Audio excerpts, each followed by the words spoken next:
조갑제TV 시청자 여러분 안녕하십니까. 2021년 8월 31일입니다. 뉴욕타임즈의 오늘 머리 기사가 이렇습니다. Inside Kabul Airport, the last American soldier lives and the first Taliban fighters alive. 카불 공항 안에서 마지막 미군 병사가 떠나고 탈레반 전사가 들어왔다. 이렇게 되어 있습니다. 그리고 사진이 하나 올라 있습니다. 이 사진입니다. 이 사진이 아마 아프간 20년 전쟁의 상징적 사진으로 아마 역사에 유명해질 것 같습니다. 1975년 4월 30일 사이공이 함락되는 그 과정의 마지막 사진은 미국 대사관 옥상에서 헬리콥터가 마지막 사람을 태우고 떠나는 장면입니다. 그 사진과 이 사진이 앞으로 겹칠 것 같습니다. 그런데 여기 흥미로운 게 여기 이 사람이 누구냐? The last soldier죠. The last soldier in 카불 에어포트. 이 사람이 누구냐 하면은 국방부가 트위터를 통해서 공개를 했습니다. 신분을. 그는 제82 공수사단장인 크리스 도나유 소장이라고 했습니다. 크리스 도나유 소장이 소총을 들고 완전히 중무장한 상태에서 지금 마지막 탑승자로 C-17 수송기에 오르고 있습니다. 이 사진은 많은 걸 우리가 느끼게 합니다. 우선 공수사단장이 공수부대원처럼 완전 무장을 하고 다닌다 하는 이 사진인데, 이 사진과 겹치는 또 유명한 사진이 하나 생각나시는 분들 계실 겁니다. 6.25 때 8군 사령관 워커 중장이 자동차 사고로 전사를 한 다음에 후임으로 오신 분이 바로 유명한 매튜 리치웨이 장군이었습니다. 매튜 리치웨이 장군은 공수부대 출신입니다. 아마도 이 제82 공수사단장으로 노르만디에서 직접 뛰어내린 분일 겁니다. 그 리치웨이 장군이 그때 50이 넘은 분이었습니다. 이 수원까지 밀린 제8군의 사기를 진작시키기 위해서 전선을 많이 돌아다녔습니다. 그때 찍은 사진을 보면은 가슴에 수류탄을 주렁주렁 달고 있습니다. 그 모습과 이게 겹칩니다. 이게 바로 미군이죠. 미군의 상무정신, 미군의 어떤 도덕성을 잘 보여줍니다. 진격할 때는 앞장을 서지만은 철수할 때는 부하들이 다 탔는지 마지막에 확인하고 탄 사람이 바로 제82 공수사단장이었다. 이분하고 여기 사진 안 찍혔지만 같이 탄 사람이 또 한 사람 있습니다. 미국 대리대사가 또 같이 탔습니다. 마지막으로 탔습니다. 그러니까 마지막에 탄 사람이 외교관으로서, 군인으로서 최선임자가 마지막에 탔다. 이게 미국의 군인정신이죠.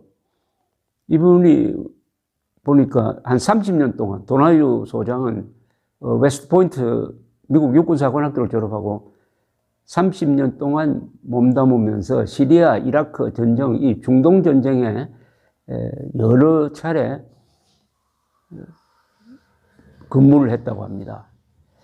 또 한 사람 떠오른 사람이 있습니다. 공수사단장 출신으로서 유명해진 사람 중에 한 사람이 윌리엄 웨스트모랜드 대장입니다. 웨스트모랜드라고 하면은 저희 세대는 아주 친숙한 이름입니다. 월남전 때 미군 사령관 했습니다. 68년 아주 월남전이 피크에 달했을 때 아주 고전할 때죠. 그때 사령관을 하다가 그 다음에는 육군 참모 총장을 역임하고 90대에 돌아가신 분입니다. 이분이 쓴 솔저 리포트라는 자서전이 있습니다. 제가 그 자서전을 읽으면서 감동했던 장면이 하나 또 이 공수부대와 관계되는 겁니다. 이분이 1958년 무렵에 제101 공수사단장이 되었습니다. 공수사단 중에 제일 유명한 사단이 두 개입니다. 제101 공수사단 그리고 82 공수사단 다 2차 세계대전 때 한국전쟁 때 활약했는데 웨스트모렐랜드 장군은 웨스트포인트를 졸업한 이후에 2차 세계대전 때 참전했다가 6.25 때도 공수부대원으로 참전했던 분입니다. 그러니까 101 공수사단장이 되었는데 이분이 부임해가지고 훈련을 했습니다. 낙하 훈련을 했는데 그날 바람이 많이 불어가지고 7명이 착지한 상태에서 바람에 휘말려서 결국은 7명이 죽었어요. 자, 그럼 그 다음날 어떻게 하느냐? 7명이 훈련 중 죽었다면 대사고 아닙니까? 그런데도 다음날 훈련을 합니다. 웨스트모렐랜드 사단장이 훈련 지시를 하면서 오늘 또 바람이 많이 부는 것 같은데 이게 훈련할 정도인지 아닌지 내가 뛰어내려서 확인하겠다.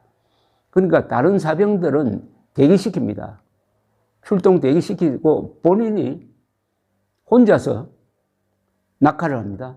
낙하해 보니까 바람이 너무 불어가지고 이 낙하산을 거두는데 아주 애를 먹었습니다. 그래서 연락을 해서 오늘은 훈련 중지다. 이렇게 된 겁니다.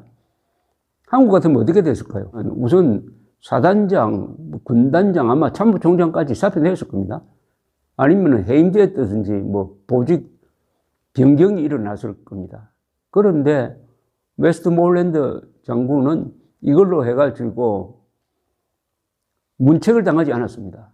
다만 이걸 통해서 하나 장비가 새로 만들어졌습니다. 낙하산을 어떻게 하면은 빨리 해제할 거냐, 땅에 내렸을 때 그 장치를 개발하는 걸로 끝났다고 합니다. 그것과 제82 공수사단장이 맨 마지막에 탔다.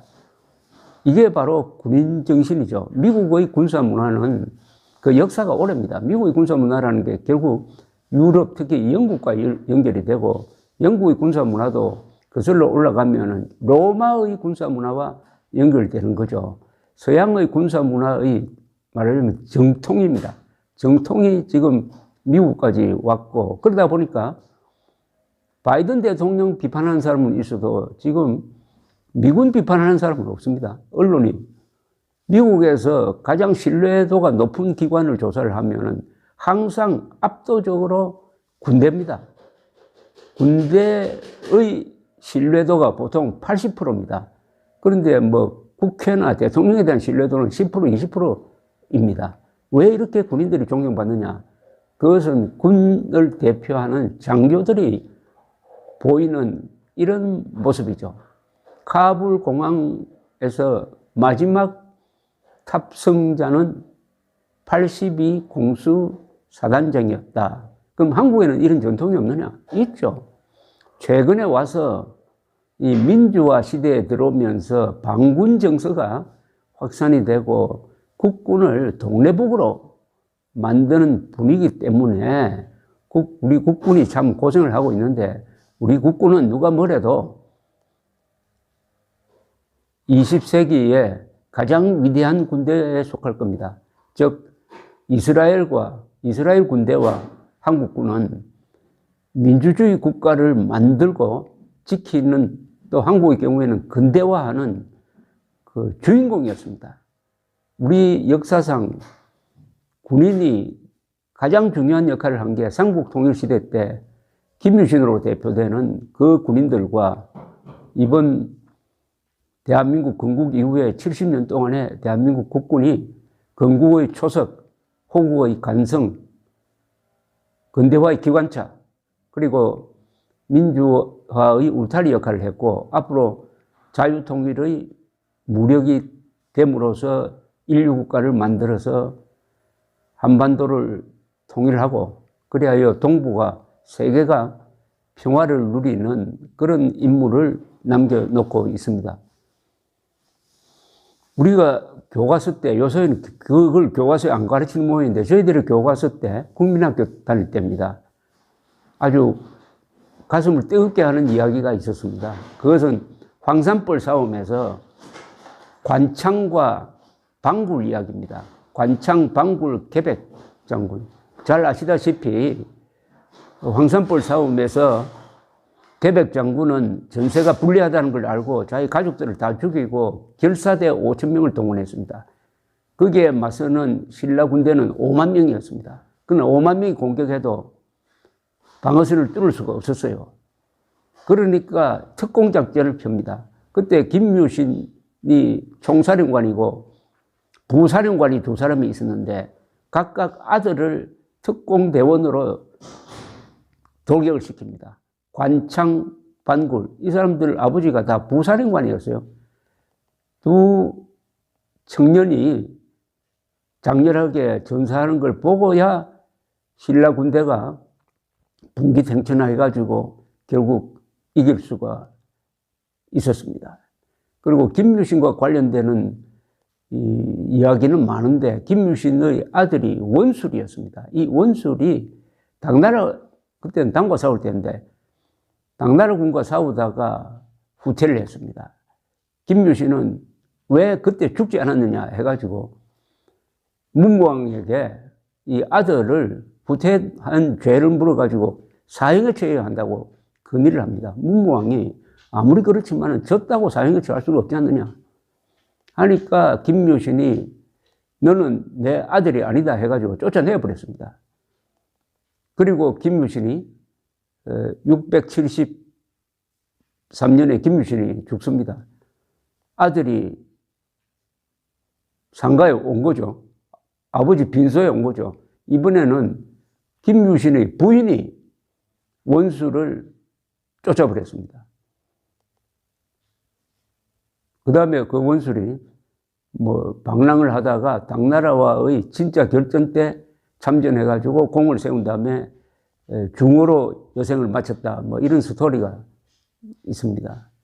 이 군인 정신이라는 것은 근사합니다. 아름답습니다. 이 마지막 사진.